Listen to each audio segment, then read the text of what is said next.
Hi, this is Roger Smith, the True Blue Lounge. Today I'm talking to a 1977 grad, Paul Johnson. How you doing, Paul? Nice, nice, nice. Hey, Paul. So, what part of Westmoreland are you from, sir? From Withon, I was born in Lindershill, grew up in, I'd say Withon. It's a district around that area called Shrewsbury Lagoon. But if I say Shrewsbury Lagoon, nobody may realize or know where that is. So I just say Withon. You'll be surprised, a man like me know of a little place called Lennox Bigwoods, So, you know, we know all the bush, then we know where the standpipe is, we know where's water, where the road good and everything, man. Okay. Nice, nice, nice. Hey, so Paul, as a 1977 grad, tell me lunchtime in at Mannings if you're flush with cash. Where are you going to lunch? Flush with cash. That's imagination. That right there. Lunchtime normally is at Hammond's Bakery. One patty and cocoa bread and a Miller orange juice or pineapple box drink. You do realize that's a big drink. That's a substantial lunch. That some of us, I was in the 1978, 79, and it was dry bread and a stick of cheese. That that too. There's a guy used to come on campus and sell and sell. I call him Fudgy or he used to ride him bike, come on and sell cocoa bread and different things. I saw him. I went back 2012 and I saw him. He still remembered me. Wow. In 2017, I went there. Yeah, he was still there, selling his stuff. So that's Cool. how we grew up. Yep. I think one time we used to have lunch in the canteen too. We had a canteen right beside the architecture building, right from across from the old building. Yep. Because when I went to school there, I went in 3G, which was in the old building, which eventually became the library. Same, same, same. So So, what school did you go to before Mannings? I went to Haddo Primary. Haddo. It was Okay. Haddo All Age School, then it became primary. They were transitioning over from the All Age School into the secondary school. So I went to Nakalva Secondary because my mother is in Ramble, Harton Grove. I grew up with my grandmother in Westmoreland because I'm the first of seven. And the Okay. first child, my grandmother decided, okay, I want this one. Okay. So when you live in Witton, up in the hills there, and you're coming to school at Savlamar, how do you travel? Bus, you take bus, Manby was mini man bus. board. Man board, yeah, that's one of them. And funny enough, man board and I went to Haddo School, the son, Okay. because there before they moved to Darliston, they had a business at Lime Gate. That's where the buses used to park. And his son, Donald, man board, and I went to Haddo together. Okay. And the strange thing is, I leave Shrewsbury Lagoon to go to Haddo. Nice. My grandmother is the individual who she have her strange way of doing things and the association. She was way ahead of her time. So I could have most of the people in my community in Shrewsbury Lagoon went to either Cokesview Primary or All Age or Petersea. But she decided, no, I want you to go to Haddo. So I was the only one from Shrewsbury Lagoon going to Haddo at the time. Cool. So, Paul, give us a kind of pitch from when you graduated high school to where you are and what you're up to now, sir. Okay. After graduation, 1977, I graduated. At that time, Mannings was the amount of subjects that students pass at the time would just shoot up way off the chart. Before 77, you need three subjects to go to sixth form. And then while you're in sixth form, you could do, an additional two or three subjects, however you may need. So that year we have Brian Donaldson. I think he got 11. We have a Khan got like 10. A lot of students get way over five. So they had to have three six forms. And me not knowing what to do, I went back to one of the sixth form. And after that, I decided just 1 year and I leave and got a pre-trained teaching job at Nakalva Secondary School, the same school I came from. They employed me as a pre-trained teacher. And that year, they phased out pre-trained teaching, and everybody who teaching at anywhere you're teaching, you need a certification. I need to go to college. So I could not maintain that job. So I was pondering where to go because the intent was to save some money to go to CAS because that's where I wanted to do mechanical engineering. So one of the teacher guy there who saw me and said, Jano, so now you cannot work next year. What are you gonna do? I said, man, I was planning to go to CAS, but it's kind of late now. And he said to me, why not go to JC? And in that question, the first time, the only JC I know about was Jamaica School of Art. So I said to him in just like I'm saying to you, I said, when him, sir? And he said, Jamaica School of Agriculture. And I said, okay, agriculture was the furthest thing from my mind. But not to just sit around idly, not having anything to do. I took him up on the challenge. He went to JSA, got an application form. I submitted it, got accepted to do an interview and a test. So we had to do a test at Cornwall College to see if you meet the requirements since you were not coming from one of those schools like Nakalva Secondary or one of those trade schools. So I passed that test and I did an interview on campus at the Jamaica School of Agriculture and I was accepted. One of 112 students got accepted that year. So that was my transition from Mannings to college, Jamaica School of Agriculture.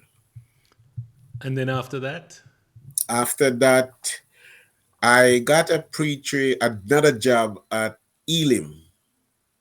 It's strange because I swear I wasn't going back to college. I wasn't doing anything.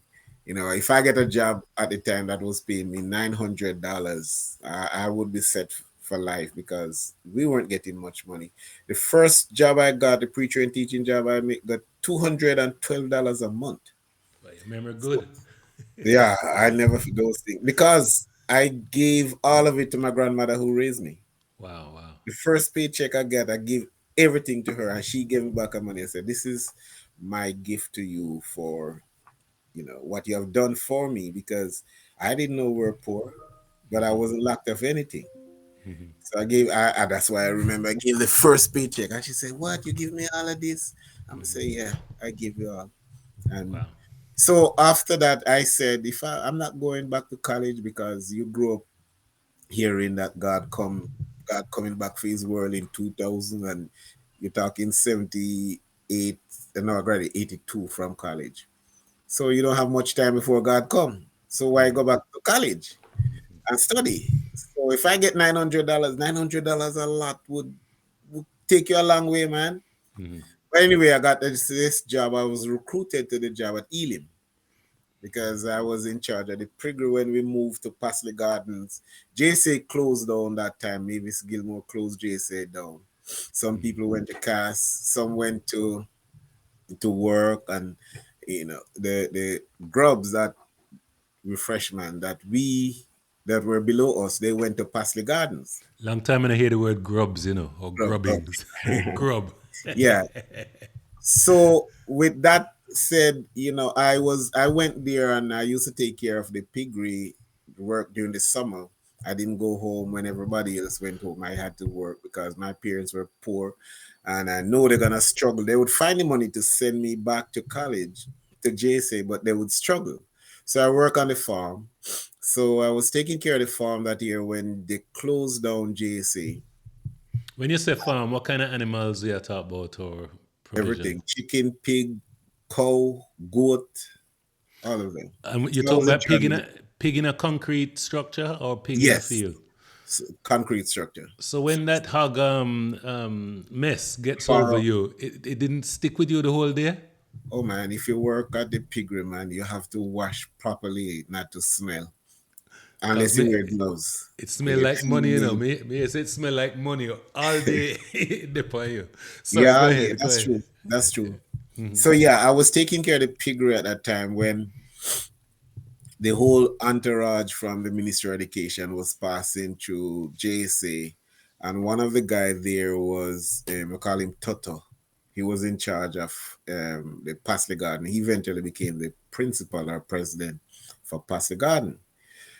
So Sayers, who was there, came to me and said, "Man, this is the best I've seen the piggery in a long time. You know, you're doing such a wonderful job." And he said, there are some students who, of the students who went to Prairie View A&M University, you know, Dr. Stanley, who was a graduate of the old farm school, was teaching at Prairie View, and he came down and recruited about 20 students that year. So Paul, help me out here. So you're talking about Prairie View A&M just outside Houston, near Beaumont, somewhere like that, Texas. Near College Station, College yes. Station. Okay, so what was the reason? Because I've never understood. I can understand the track and all that. Why were they coming to Jamaica to recruit? Why were these HBCUs coming to Jamaica to Okay, recruit? well, if you're the head of the department and your department is not elevating, you're not having enough students, you have to be innovative in getting students into your department so that the college can grow. So it was all a matter of growth, and also to show that you're actually doing a good job as the department head, because if your department is declining in numbers, then you're losing funds, Seeing. right, from education. So he came, he was the department head or chair, and he came and recruited about 20 students. And that elevated the college to another level. When you have all these international students, grades up, money flowing because you have international connections. Where's the Eh, money coming from to fund you guys? we have to pay our money. Okay, okay. So there was We have no to pay. subsidies, no grant or nothing, They bright have man grant, internal grants scholarship. in the school, but the school funding, and if you meet a certain GPA level, you could get funding, but or you could pay what they call in-state. They allow you to pay in-state instead of out-of-state. 'Cause that's much And at cheaper. that time, the fee, my one subject was like $120 per credit hours. So it was very inexpensive compared to now, like $1,000, $2,000 per credit hour. So it's a long cry. Talking 1988. So what did you study? Animal Preview. science. Animal science. Okay, okay. I did a bachelor's in animal science and I did a master's in animal science. And after finishing my master's, I was on the way to do a PhD, but I applied late. So a gentleman who normally he worked in the department, and we used to play chess. In the evenings after work, when I was doing my master's, we'd stay there until like 2 at night. And after 5 o'clock, when everybody leaving, sometime we just hang out. He and I would hang out and play chess. Are So you he, good? I don't. That's relative, Okay, okay. relative to who and to at what level. Are you on But anyway, chess.com? yeah, I used to. Okay, okay. Anyway, he used to beat me and I beat him, so it was a challenge. So he said to me, "What you doing?" So, Paul, what you doing? I say, "I'm going home, going back to Jamaica." I said, "What? I thought you were going to do your PhD." And I said, "Yeah, but I applied late, and you have to be in status to really stay in the country legally." So he said to me, "Man, we have a grant and we need people like you. We need you. You don't need us, but I know we need you. So um, apply and see what happens." So he introduced me to the guy who was a PI on the project, and I interviewed for the job about 2 or 3 people interviewed for the job. And the requirement was such that they need someone who has an animal science background and knowledgeable in computers because it involves a lot of data entry and you have to do statistics and all of that. So I got the job. So they applied for me for the H-1B visa so I could work. I got 3 years, and after the 3 years up, they renewed for another three, and I got the optional one because I had no intention of staying in the United States. It was straight and simple. But when my grandmother now died, my great grandmother passed away. My grandmother died. I think it was 97, and I was pondering. I went home, and as the only child that went to high school and went to college, I went home and took care of the funeral. And on my way back on the plane, I just sat back and I was lamenting. And a voice said to me, you know, you try and stay in the United States because if you're in Jamaica still working, you could take care of the funeral, but your funds would be depleted. And you did that easily, and you'll be better able to help your family if you're in America than in Jamaica. I didn't even mention that before I went to Prairie View, I worked at York Castle High School for 5 years. After leaving JC, I worked with at Elim. Then I leave Elim, went to work with the coffee board, leave the coffee board, and worked at York Castle High School for 5 years in Were St. you, were you always an academic? Do you ever play any sports at all? Yeah, I play cricket and I Okay. play. Well, funny enough, I like cricket. I'll tell you no. I'll tell you no that you ask me if I'm good at chess, and I say it's relative. I'll tell you I'm good at cricket. Okay. And Capel Green was a coach, and as I listened to him here at Mannings for cricket, and he gave me the prize, at the end of the school year. For I remember he gave me a book about cricket as a prize because students would get prize for different things. I got the prize for cricket that year. Okay. I'm a fast bowler. A lot of people wouldn't realize how fast I can bowl, but I play cricket for St. Anne and I play cricket for Portland. Fast bowling. When I went to Pasley Gardens that year, and I love cricket, so I went into Port Antonio because I heard there was a cricket field there, and I saw the guys playing, and I walked up and I said, "Man, you guys playing cricket? You have a good team?" And they said, "Yeah, they have a fairly good team. They play in the parish tournament." And I said, "What it takes to join the team?" And they said, "Just come practice with us and talk to the captain, and you can join." So I did.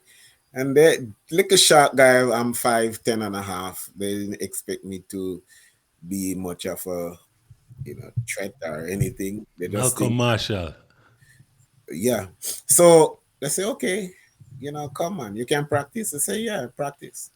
They say they have a good team because this guy named Cousins from Titchfield, who played for West Indies youth team and Jamaica youth, was the fast bowler for them. And they told me that. And I said, yeah, I heard of Cousins. So where is he? He said he only showed up for match games. So, he's a big shot. So he don't practice. He just show up for games. I said, okay, that sounds good. So he gave me a ball to bowl. So I just warm up, come in and bowl a few balls and warm myself up. And decide now I'm going to turn up the throttle. So I took my run up, which was a long run up, and I came up and delivered the first ball. Everybody mouth open. And they started, what? What? And that's all I'm hearing. So anyway, I practiced that evening, hit out a few wickets and all, and moving the ball very good. And they said, man, you could walk in this side. And I didn't show up the next day and they called me. Then you need to come. Because Cousins was there. Cousins hear about me and he showed up now. So we talk and we decided to work together. And he and I started opening the bowling, and he would come second, and he would come and give me a few pointers and things like that. So it was a big thing in Portland. I remember one game particularly at Boundbrook.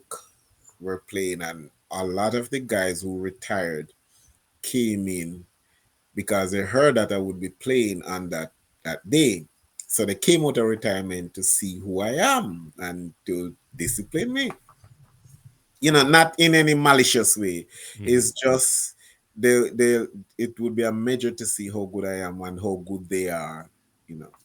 So some of these guys, they just big belly, they can't even, run good, but they could bat in those days. So I bowl my first 4 overs. I have like 4 wickets for like 2 runs or something like that. Wow. Yeah, 4 wicket. So people were just putting on the pad and coming. Before they finished putting on pad, the wicket fall. There was a fast bowler there now who was there jumping, lick him, lick the schoolboy piece. You know how them go Yeah, excitement. yeah, And yeah. it's not malicious. It's just, you know, Competitive. yeah.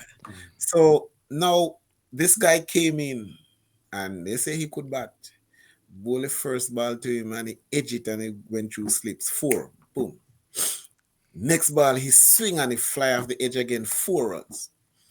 So the skipper come to me and say, just watch him, man, easy. They just I say, okay, I got it. So I took a longer run this time and give a slower pitch back, slower delivery, and he hit his thumbs out. The guy who was there shouting, lick him, lick the schoolboy PSC, lick him. He was the one walking in. So I Nice. took a short run for him and give him a bouncer, and he has his hand up like this and hit his hand. Next thing he drop on the wicket, and they catch the ball. So he was out. So they took him to the hospital. And Brock. Yeah, hand broke. I saw him in Port Antonio sometime after that. And he said, man, I was just joking. I kill you and kill me. But man, it was in plaster. Yeah. So and then I left Portland and went to St. Anne, and they saw me because I played against them. They recruited me to play. I only play, 1 year I decided I wasn't gonna play. And the coach sent for me at Yarcastle and said, you need to play just this one game in order to qualify for the parish team. And I decided and I went down and played for Runaway Bay. And that's the only game that team won that Wow. year. The only game. But for the funny thing, when I came to the US, I was playing cricket again in Houston. And they took a trip to Pennsylvania because some guys were there watching. I went to Pennsylvania on a concrete wicket, the place bushy and everything. So we traveled so far, we still decided to play. We had no spectator, and we were bowling first. And at the halftime, there was this guy sitting on the benches, he alone. And I went to get a bottle of water, and he walked over to me, and he said, "Boss, where you from?" I said, Jamaica. No, say Houston. He said, no, man, you from Jamaica? I said, yeah, I'm from Jamaica. He said, you used to play for St. Anne? I said, yes. He said, you remember me? I don't remember him. He said, you don't remember me? You played for we at Runaway Bay. You played one game, remember? I said, oh, yes, yes, I remember. And I said, so how you remember me? He said, I was driving past and see this guy running in to bowl. And I said, I know that run up. And he came back just to run up. Yeah, yeah, yeah. Because it was a long run up compared to it was more like a Michael Holding, very smooth, coming. So I would say I was very good at cricket. I was even at JC playing Evelyn Cup and Renford Pinnock, who was playing for Jamaica and he was a captain at the time, said to my coach, he said, man, where you get this PC from? And this man can play for Jamaica. I overheard the conversation. Tell him to come and play for Boys Town, and he can't just walk into the team. So I took up my bag one day and say I'm going to Boys Town to practice with them. And politics, I say I'm not going to a labor right place, stupid. But those things, would have changed my life trajectory if I had stick to it. But it wasn't meant to be. So that's Okay. how good I was. I'm not I'm gonna make the laborite comment pass coming over town and them area there a covered Labor right, area. So Labor right. My whole family isn't. But you see, you grow up of that time and you realize that some of the things you were told to believe, and some you believe because you found it to be true. Like your whole family, if they're one political persuasion, that's where everybody sway, regardless of what policies the other party may implement. They don't look at that. They Die just hard. dedicated Buster man labor right them. Yep, yep, So yep. it's all good. It's all good. Hey, so let me get a little bit closer to Mr. Johnson. So, tell me about a low point in your life, Paul, and how you overcame it. Oh boy, that's one of the things that hard for me to go back to. Low point in my life. I have to, I wish I'd known this. These are things that I try to just black out my life completely. The negative part, the things that No, no, and that's good. are That's good. no, We no, don't. no. I understand. It's just that everything you look at it low now, but those are things that make you who you are. Um, I, I know I have them, but to just bring it out just like that, it means you think over it over and over, and I've Right. put a lot of things behind me. Let me But ask there's that. Can I ask the points question differently then? I can tell you the good things, the good point in my life, and you can deduce from that some things that probably were low. But before you say the good, more importantly for me is what were the things that you use from your stomach to overcome, because Okay, it's the climb I'm interested in. all right. Looking at back, I remember when I was working for the coffee board. They say that after 6 months, you're on, call it probationary period. You would get a vehicle if you perform good. And I think I did perform very well. But I remember one point, my supervisor, who was his name is Green. I think he passed away. We went to a meeting in Kingston, and he walked out after the car that he was driving and asked me to take his briefcase with him. So I must walk behind him with my briefcase, with his briefcase. And I said, no, I'm not doing it. And then they tell me, boy, the guys who are working with Mr. Green, not gonna give you your promotion because all the people that go to his house on Saturday and cut lawn and do everything. That's what I say. I'm not doing that. So when the time was up, he told me that he's gonna extend my probationary period for another 6 months because I'm not very obedient. Right? I'm a big man at the time, well, I consider myself. So you know what? I tell him some nice words and I leave. Even the guys they were saying, man, it's the first person talk to him like that, man. There's no way. So I resigned the job. They called me in from the head office. So that was a low point when you just make a decision without even thinking of the consequences. I'm from Westmoreland and you're living in a place called Alva in St. Anne, past Alexandria. Have no friends, no relative. You just have to meet people as you go along. And I make a decision like that, which was hasty, but at the time, it was the best thing. Because they called me in Kingston and asked me what the problem was, why I'm leaving.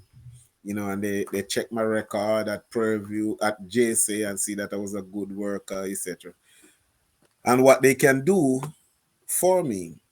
I said, and that's okay. I didn't tell them the reason, but they want to transfer me to another county.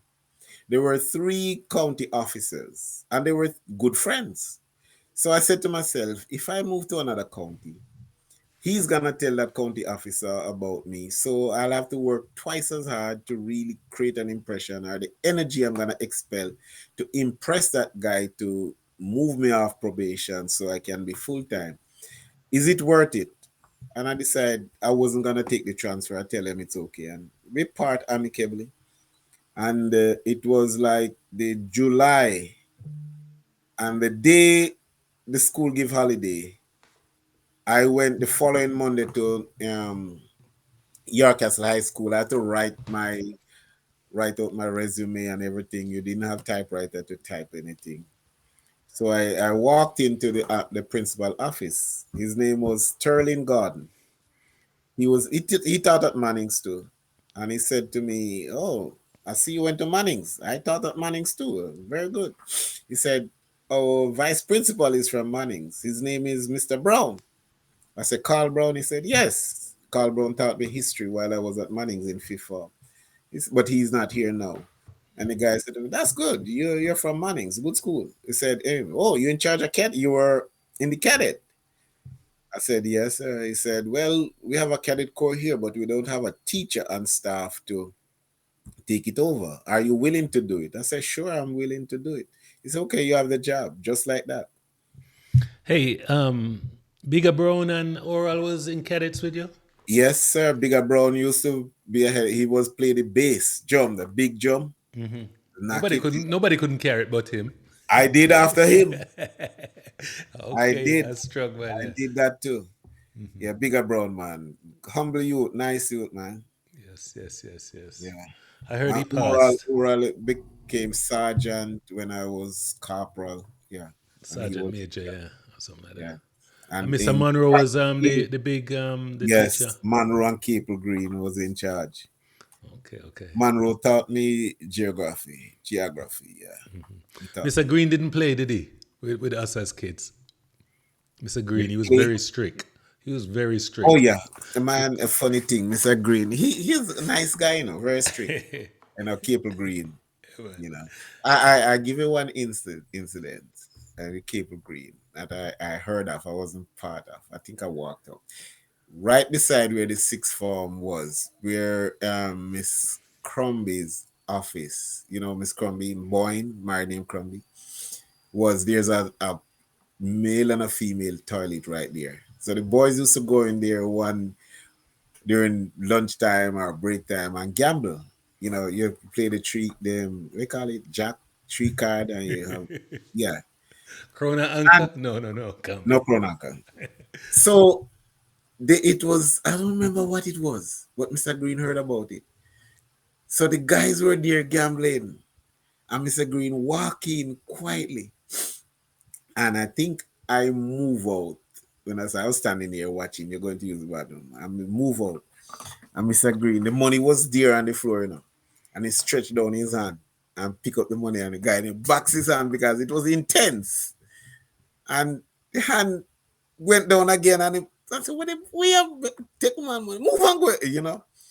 So the hand still take up the money. When they look and see it was Mr. Green, I swear some of the guys, because it's one way in, one way out, went through the wall, and the wall was still there. How frightened they were. And the good thing about it, he just stopped it. You didn't get anybody get suspended from it. But his mannerism and the way he dealt with situation, he's very understanding. The guy he Living was legend. for that. He was respected. Yeah, living I don't legend. know if you remember that incident, but man, we had laughed over it for years while we were there. I know some of the guys who were there at the time too. They're some has gone on to higher level, pass on, and some are still around. So were So you in Bigger Brown's year? no, 1 year ahead of him. 1 year ahead. Okay, okay. Christopher Nita's year. Yeah. Okay, cool, cool, cool. Now tell me about a high point in your life and how you took control over that, considering we grew up here in Chicken Mary Harkden here. There. Well, boy, there's so many high points in my life that I have to give thanks to the one who we consider God or whatever you may be for these high points. You know something? When I was teaching at York Castle, I was one of them who helped with everything. Sports, I'm into it. I took my sister up to go to York Castle as the only member of the family who went to high school at that time. I got an opportunity to bring one of my family into the fold. I went to Mr. Garden and I said, "Mr. That was in January. Remember, I started working in September. So the December now was when we got holiday and I went down and my sister was about to graduate Nakalva Secondary. So I came back, I saw the opportunity and I said to Mr. Gordon, my sister will be graduating in August for, from Nakalva. Is it possible you could find a spot for her here next semester? He said, okay, Mr. Johnson, of course, you're a good man. Tell him to come, tell her to come, bring her in. We'll create a space for her. And that moment, from he said, you're a good man, and bring my sister in right there and then. We probably didn't have space. I called my mom, the school, secondary school, Nakalva, and tell my mom to send her up the night. And she had to rent a car and put her on it. And the driver, we meet him at the Nova Scotia Bank in Brownstown and took my sister in. And I said to her that night, right, when we were just that, because you took your sister up, it's impromptu, you didn't plan for it, so no arrangement was made for her to have an apartment or boarding. So I took her in and I said, look, Judith, this is the situation. It's sudden. Tomorrow, I'm gonna definitely look somewhere for you to stay. But for now, for tonight, we're just gonna stay here. And I'm taking you in because I'm leaving to study in 5 years. I had no idea where I was coming from to study abroad. And I want you to be in charge of the family when I'm gone. And while we're there talking, I hear a knock on the door. And I say, who is it? And they said her name. That was the lady who I rented the apartment from. She also board students and sent her daughter to come and talk to me. And I said, what is it? He said, Mom said to send Judith upstairs. I was down like the basement. And I sent Judith upstairs. She got her stuff and went upstairs. So wake up the morning, and while we're leaving, all the students has gone. My sister went on with the other students that were there to York Castle. And I said, Miss Bailey, you know, thanks for taking Judith up. He said, Mr. Johnson, or Paul called me. He was very respectful. He said, the reason why I do it, I see what you're trying to do. Most young men who graduated from college and have money and working would be spending their money drinking and buying and spending on women and everything. And he went on. But you choose to take your sister and spend on her, and I respect that. So that's why I took her. So I said, okay, I appreciate it. So how much more are you gonna charge for this? He said, you know, just give me $40 extra on what you're paying, but don't tell anybody. Now, these students were paying like $150, $160 a month. I was paying 180, for rent. And she said, just give her $40 more. These things you look at and you wonder why it happened. But these are high points, right, that people have done things for you because of how you conduct yourself. And people, when you think people not watching, they're watching you. Yes, definitely, They're definitely. watching. So that was a very high point. And funny enough, how I get to study here, I had nobody that I knew of in the States or who gonna sign an affidavit of support. But 5 years prior to, I speak it and I think about it, and it happened. And the funny, here it happened now. When my great grandmother died, I did the eulogy, and I went. And after giving the eulogy, I went outside, and a lady, well dressed, you can see she's from the States, came up to me and said, young man, you did a good job, And who's your mother? And I tell her who my mom was. And she said, oh, that's my auntie. Your mom, your grandmother is my grand aunt, something like that. And the conversation went briefly. I said, okay, nice. So where are you? She said, I'm in New York. And she gave me a card. I said, if you ever come to the States and need anything, just call me. And right there, I said, "Oh God, that's my prior answer." So I waited and I applied to Prairie View. I got an application and I put her name on the as an affidavit of support without letting her know. That time, snail mail was the thing. And I said 2 weeks, and I will call her to tell her that I put her name. What she can say, at least she can say no, but I did. When I called her in 2 weeks, she said, "Oh, I got it. I signed it already and sent it off." I said, Wow, "What?" And that's nice. I came up and I went, stopped in New York, and I tell her that, I really appreciated what she has done for me. But one thing I can promise her is that I'll never let her regret what she has done. That's nice. And to this day, I haven't done anything for her to regret. Nice, nice. Yeah, I invited her to my graduation bachelor. She didn't come. My master, she didn't come.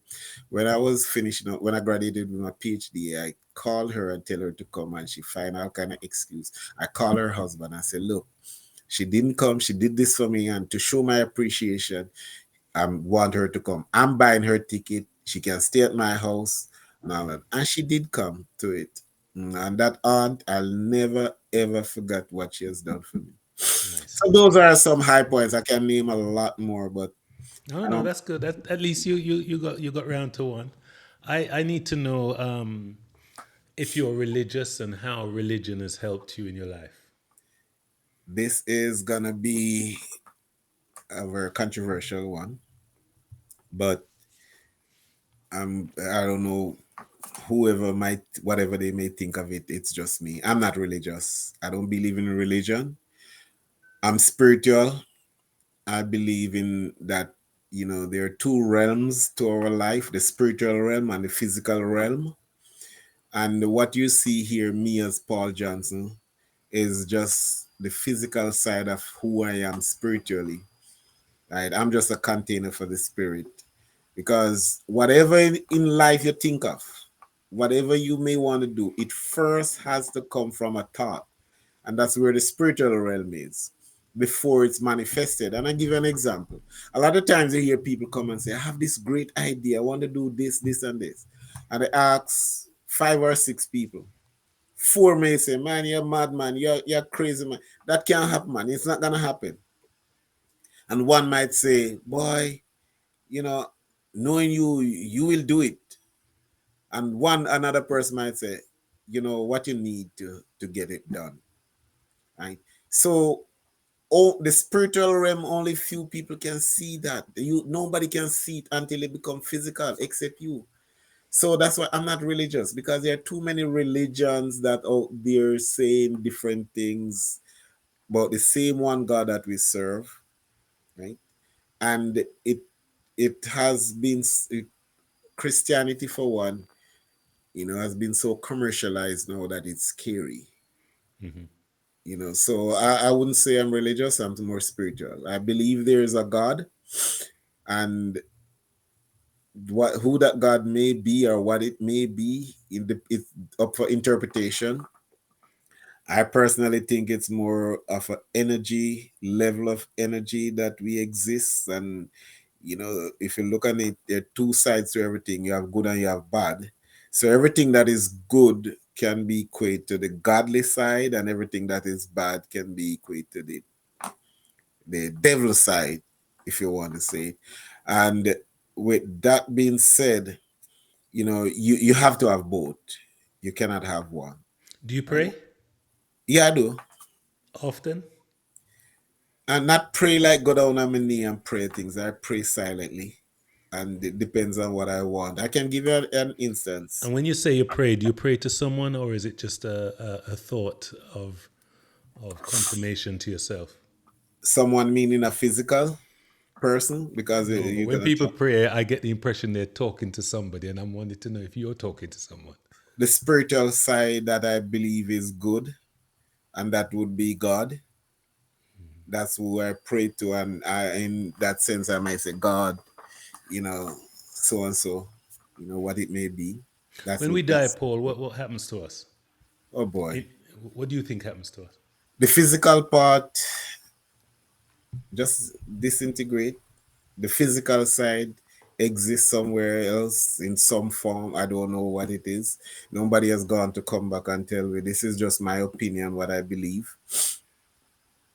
The Okay. body decay and the spirit lives on, because people talk about you after you're dead and you're not there, and they talk about the good things you do and maybe the bad things you do, and that's the spiritual side. Nobody can see you who they're telling about you. They can't see you, but they can visualize who you are based on what you tell them. Burial or cremation? It doesn't matter to me. Okay. I'm dead and gone. So what's gonna happen?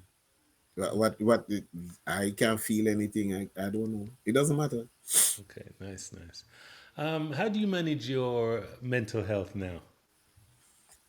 Okay. First of all, my mental health is managed by first the people I associate myself with, and avoiding stress, reading a lot. You know, And what do you read? Sorry, because you're mentioning these things and I have to grab onto them. What kind of book you read? Who? no, I've different type of books, because you can get different things from all the books. For one, I'm now reading this book, Don't Give the Enemy a Seat at Your Table. I'm supposed to be talking at church tomorrow evening on the fourth chapter of that book, which is about deadly lies exposed. And I'm preparing, a lesson for that. I know I'm gonna get a lot of debate on the way I think, and people may ask. My wife even asked me that, if you don't believe in religion, why you go to church? And I said to her, you know what? That's the closest thing now that I see that relate to my belief. And you have to believe in something. Right? It's the closest thing. It's not perfect in every way, but it gives me some ground to stand on, if that makes sense. Yes. Because what else I'm gonna associate with that is close to my spiritual side, other than the church, Christianity. And the church that I go to is a non-denominational church. And this is the only church that I've been to in all my life that I feel fulfilled when I leave. And I went the first, my wife keep telling me to come, that the pastor want to meet me. And I said, okay, one day, about 3 months after, and I went. I was so tired because I went to Austin 3 hours away, reach home like 1 o'clock the night. And the Sunday morning, I just wake up and say, let's go to the church. And I said, but you're not tired? I said, no, I feel like going to the church. I want to meet this guy. And I went there and I sat and just sit at the back, just listening to him. And what he was saying makes sense. And we went out for lunch afterwards, and he had some other church that he need to go to. And he asked if we could accompany him. And I did. My wife and I said, we have nothing doing. I'm retired, so let's go. And I went, and he went up, and his first thing I hear him said, he said, I'm a pastor, and a lot of people may think I'm religious, but I don't believe in religion. I'm spiritual. And I sat up in my seat and I said, what? A pastor saying that? And he explained and defended himself. And I said, this is what I've believed all along, but I couldn't tell anybody that, because they're going to tell me I blaspheme, and they're going to tell me that I'm going to hell. They're going to tell me. So you keep those thoughts within you. And now you hear someone who share your same opinion. So I decided I'm going to go to the church. And ever since I've been going, it's a small church. Right now, I don't think we have a membership of over 50. I don't know. I've been going there for 4 months now. But that's the thing I'm trying to say. Wherein, you know, I don't believe in religion. You see now what religion has done for us. And doing the things we believe, as I said, we believe it because we're told to believe it, or we believe it because we found it to be true. And what I found out is that during slavery, my ancestors from Africa were spiritual. They didn't have religion until the Europeans entered there, and they give them the Bible in one hand, and then they take the slaves out in the other. And so, why should I believe that? But you can't tell people that, no, you're going back on the past. And you look on the birth of religion, when it really started. And the purpose of it, like the Bible. The Bible is one of the best book that we have here. But you read the Bible, I never read another book with as much killing as the Bible. Some Kill, brutal people in there, man. Some oh brutal man. people. So when you look into that, and you have to balance it, most of it is to guide you as to how you should live your life. Because in one part of the Bible, it say one thing, and the other part it say that. So one day I went and researched the Bible, and you look and say, when was the word Bible start using? And it was 15 something. I don't remember exactly here when. There's no when the Bible talk about the Bible. Talk about the scripture and not the Bibles. So I hope this is not a religious thing we are interview here. So No, when I no, no, no, no. It's always to find out how someone ticks. You have to when talk about when these things. when I research further, I realized that the Bible that we have here, the King James Version, was ordered to be, let me see if the best way I can put it. I think it was King James who wanted the Bible to be redacted so that some things be taken out of the collection of scriptures that we have here now. And the primary purpose of that was to control people, Yes, control yes. slaves. I was at a Methodist church and a female minister was saying it one day, and she said, if you want to control people, use the Bible. You can control them by that. And my wife turned, I was doing the media ministry, and she turned and she looked at me. And I look at her and smile because I know where that was coming from. She and I had that discussion how the Bible was used to control slaves. But it's a good book, right? It's a good book. And I refer to it from time to time. I refer to it. Hey, Paul, if you had the opportunity to speak to a young Paul Johnson just coming out of school, what would you say to him now, knowing all that you know now? No, okay. Find out things for yourself before you actually believe it. Respect your elders because they have a lot of wisdom there. Don't succumb to peer pressure. Associate yourself with people who can help to uplift you.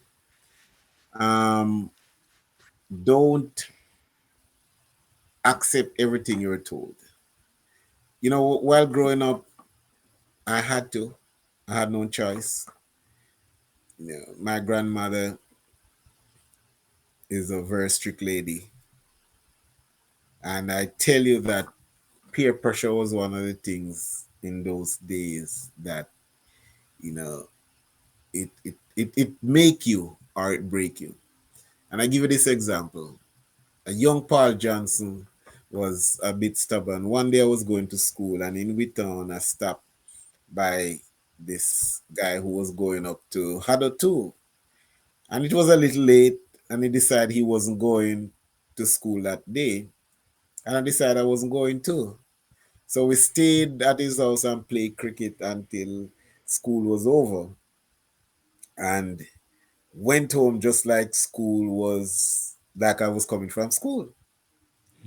And my grandmother think everything was okay. There was this guy here, I'll never forget him, and I give him thanks wherever he is, God bless him. He saw me.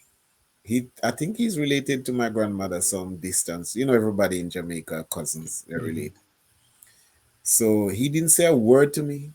He gave the cook and I eat and everything. This guy had to walk 1 mile to come to my house. And I'm sitting on the veranda and I saw him walking by.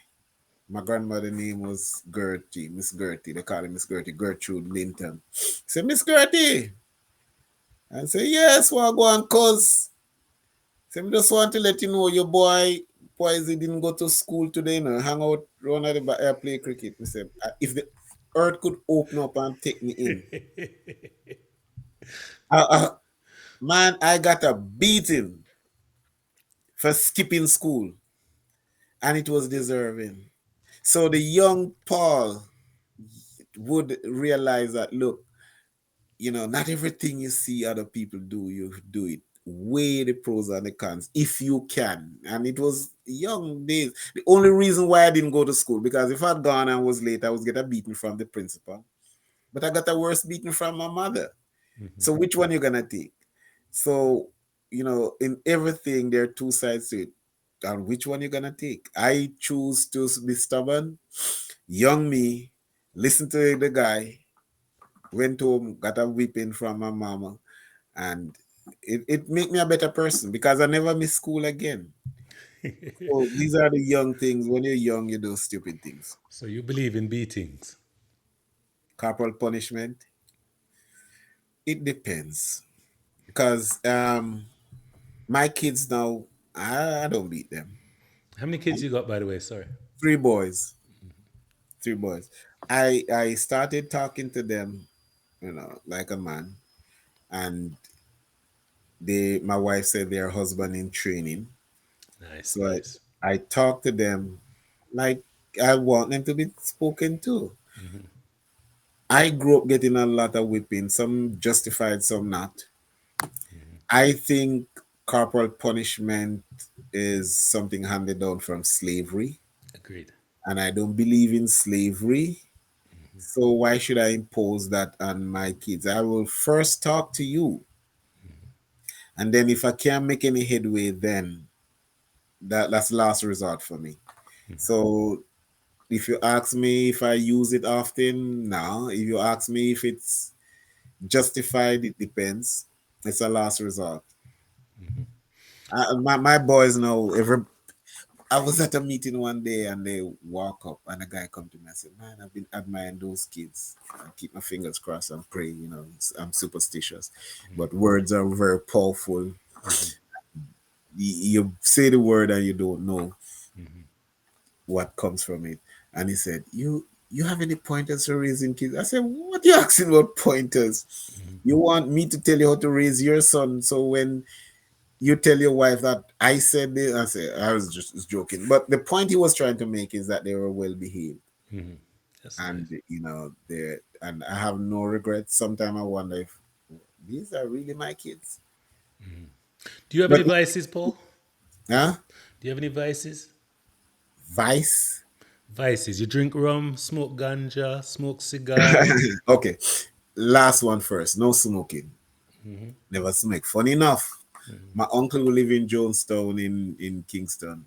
I'll go to his house and he's in the kitchen or wherever he is smoking ganja. And I walk in and it doesn't affect me. But if he's smoking cigarette, I have to leave. My breath wanna stop.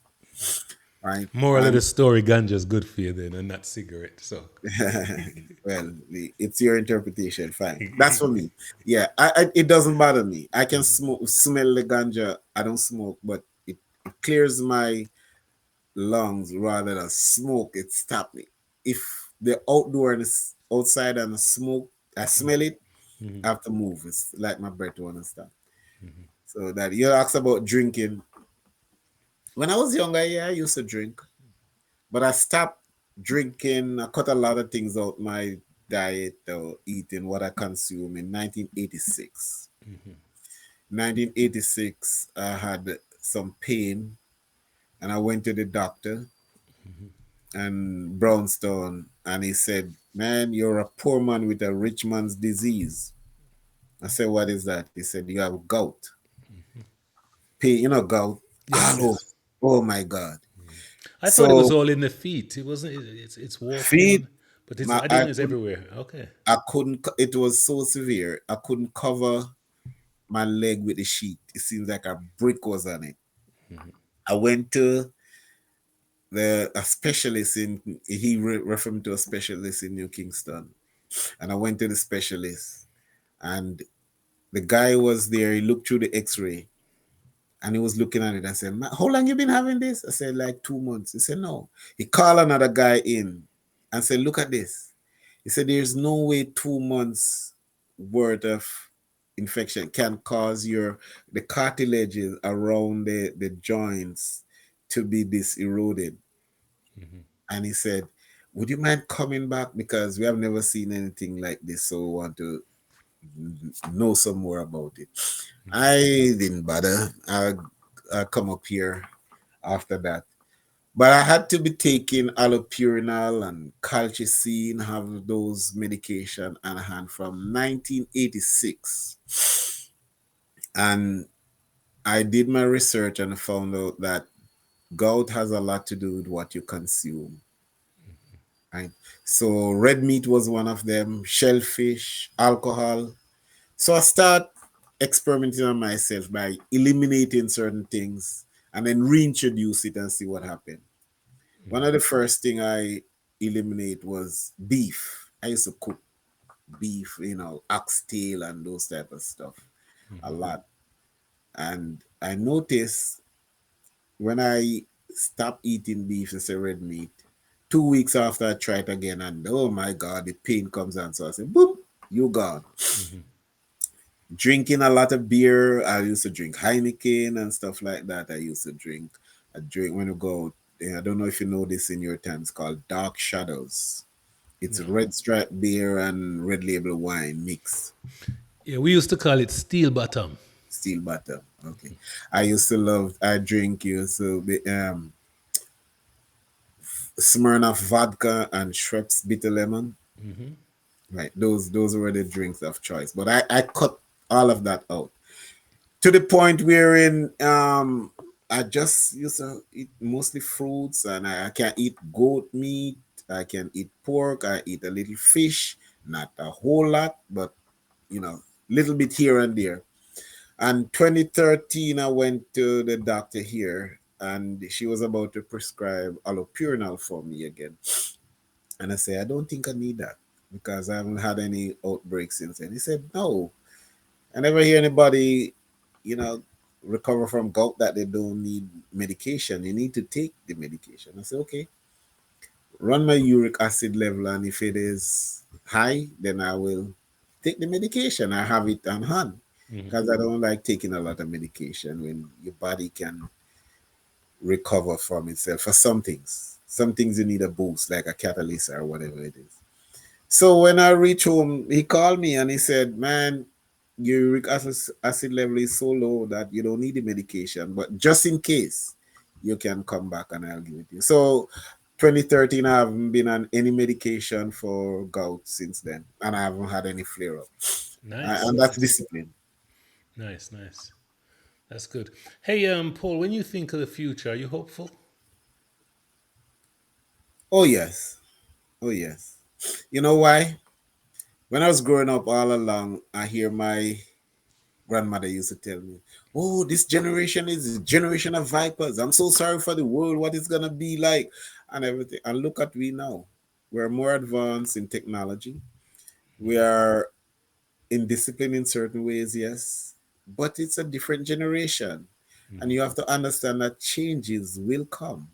You cannot expect to be the same way. I would not like to go back in some aspect of my life to what 1966 was or 62 when we got independence. I remember when street light came into my district, I remember all those things.